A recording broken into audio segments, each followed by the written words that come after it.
আমরা কেবল তখনই ভালোভাবে বাঁচতে পারি যখন আমরা আরও ভালো হতে চেষ্টা করি।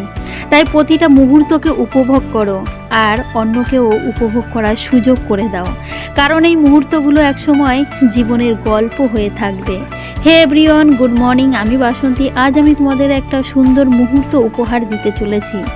আজ মহান্তা পাবলিক স্কুলে হতে চলেছে ড্রয়িং কম্পিটিশন। আজকের দিনটা রঙিন হতে চলেছে প্রতিটা বাচ্চার রং ও তুলির ছোঁয়ায়। জীবনের মানেই যে শুধু সফল হওয়া সেটা নয়, বরং নিজের ছোট ছোট খুশির মুহূর্তগুলো উপভোগ করা।